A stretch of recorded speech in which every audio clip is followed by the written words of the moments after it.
Hello everyone and welcome back into my kitchen. Come on, let's bake this thing. Okay guys, so I am going to be making what's called in Trinidad pepper roti, and I realized that I don't have a recipe on my channel for paratha, or what we call back home bus up shop. You've seen me rolling it out and cooking it, but I don't think I actually gave a recipe, so I'm making a small batch today. What I have here is 4 cups of all-purpose flour. I'm gonna go in with a little bit of salt. I'm calling that about half a teaspoon or so, not much. Gonna add some sugar. Let's say about half teaspoon also. And I'm also going to add some baking powder. All right, I'm going to add about 3 teaspoons. 1, 2, 3. Okay. So just want to give it a mix around, try to combine all of my dry ingredients.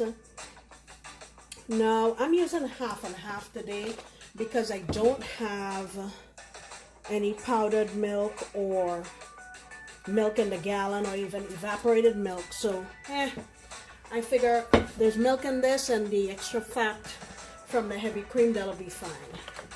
All right, so you don't have to use this, you can use water. I am gonna say that's probably about maybe a little more than 1/4 of a cup. Like I say, you don't necessarily have to use that. And what I have here is some warm water from the tap. And what I usually do is I go in batches. So I keep turning my bowl, put a little bit of water, turn it some more, little water. That was more than a little, but turn it some more, a little more. Okay, I think that should be plenty. You just want to give it a squeeze and just try to bring the dough together. And once it starts coming together, whatever is already saturated, I move it over to the next side. Now this here, as you can see, is going to need more water. Just go a little at a time. It's hard for me to give you like a direct amount of liquid, because depending on where you live and the brand of your flour and everything, it might be a little bit different. All right, so you just want to get all of your dough moistened. Guys, I'm fighting daylight here again. I tell you, the struggle is real. But the last couple of times I did nighttime recording, folks said that it was okay, so I'm gonna assume that everything is all right for now. So what you want to do now is just give this a little bit of a mix. You don't want the dough to be too tough, but you also don't want it to be too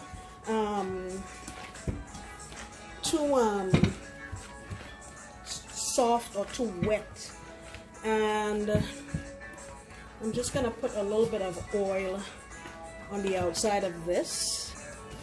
All right, not much, a couple tablespoons or tablespoon and a half or so, just on the outside, and just so it wouldn't form a skin. And I usually just let it sit for maybe 15-20 minutes, and I go back and give it a little knead again for a couple of minutes, okay?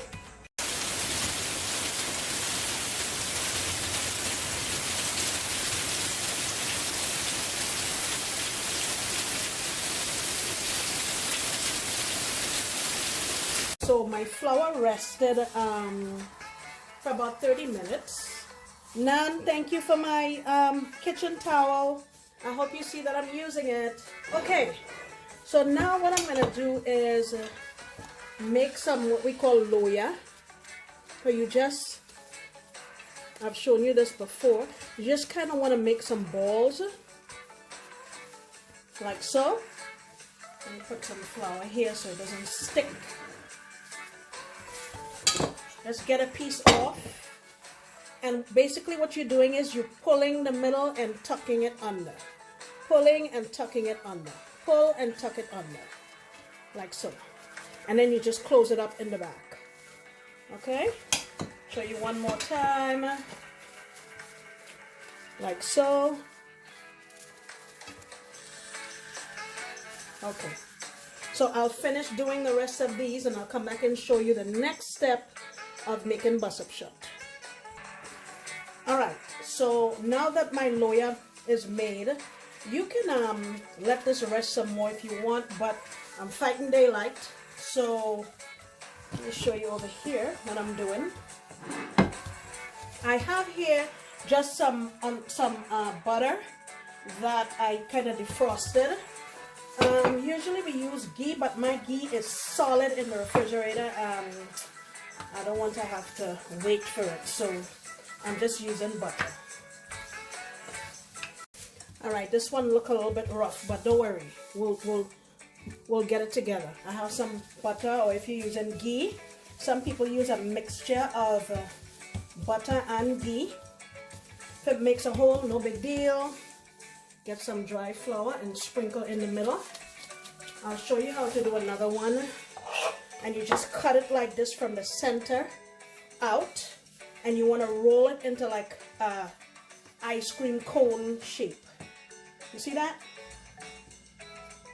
Like so. And you grab the end here and you tuck everything in here.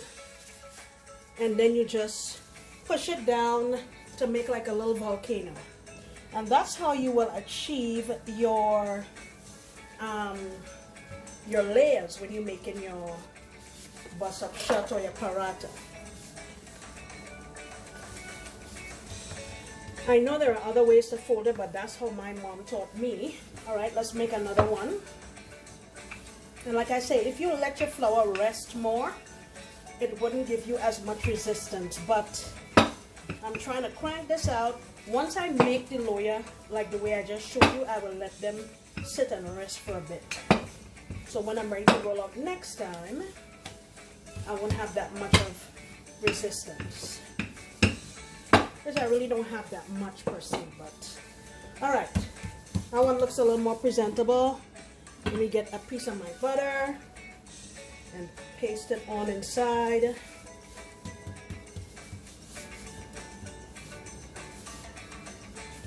If I had mixed it with oil, it would smooth out a lot better. But anyway, coulda, woulda, shoulda. Flour. Cut from the middle to the edge, and you want to make it into a cone all the way around.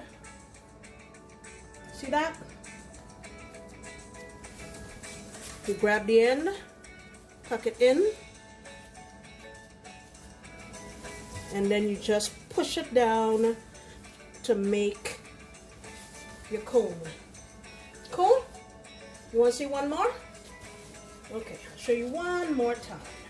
You just flatten it out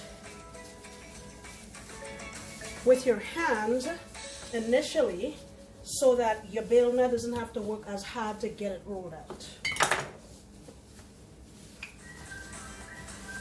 And you just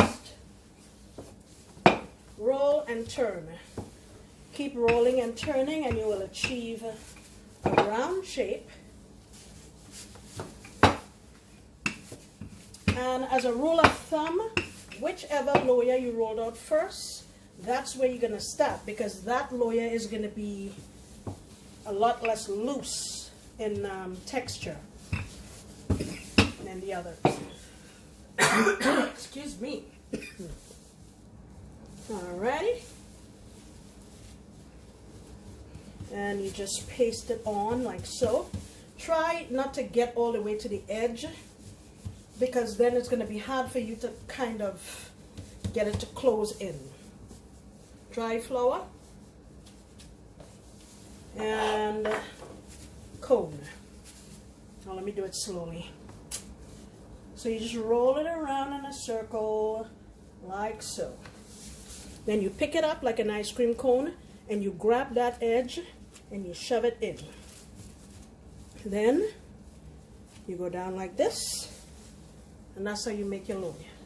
All right, I will come. Let me finish these and I'll come on.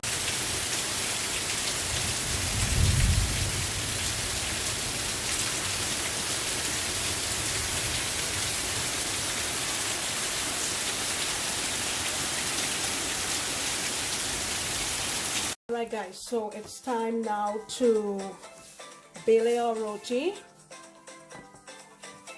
and it's been resting there for about 30 minutes. Let me just show you. It's just like the same way I rolled it out before. You just want to keep turning it, and sometimes some of the butter that you put in there might ooze out, but that's no big deal.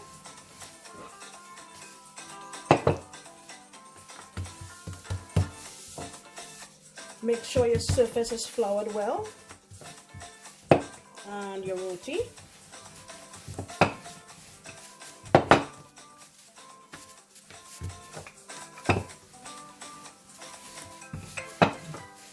Get it as thin as you can, and I will go over and cook it on the tower. Let me just reposition my camera and we'll move forward. Alright. So there's my tower on my stove. I'm just going to put my roti on there.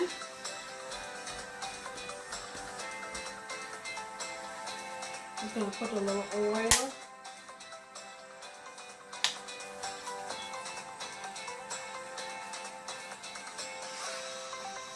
Usually I use a bottle, but I'm only making a couple, so I'm teaching you the wrong way. Alright. While that's going on there, you see we're getting some nice bubbles. Let me put some light. Can you see that better? Okay. We're getting some nice bubbles. Let's flip it. Make my fire down a little bit. And on this side, I'm going to go with a little bit of oil on this side. You see how nicely that's cooking already? Look at that. It's doing the busting up fast. And this was a small roti, so it's not going to take very long to cook. You can see, I really don't like it to have a whole lot of color. And then you just use 2 dabla or something to go like this, and that's how you're going to get your layers. You see? Alright, let me do another one. Alright, we're on again. And like I said earlier in the video, this is just a precursor to the pepper roti video that I'm planning to make. And it was imperative for you to show you how to make the paratha before I embark on that journey, because this is a part of it. Okay. Like I say, I really don't like it to get a whole lot of color, because I find like it stays softer that way. So you want to just stay and tend to it. We put a little bit of oil on this side.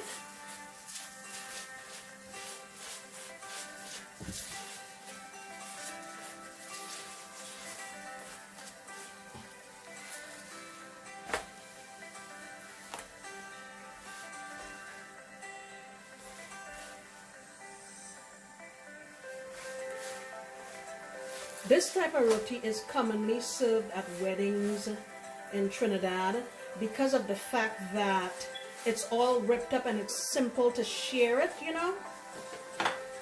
I assume that's why, one of the reasons why, but also because it's delicious and everybody wants it. Remember to roll out your roti really thin on the end. Look at that. Okay, roll your roti out very thin on the end to make sure it cooks. So I'm only gonna make 2 of those, and then come back next time when I'll be making the pepper roti, because we're gonna use the same dough. Okay? Thank you guys. I will see you next time, because you know I'll be making another delicious recipe. Bye.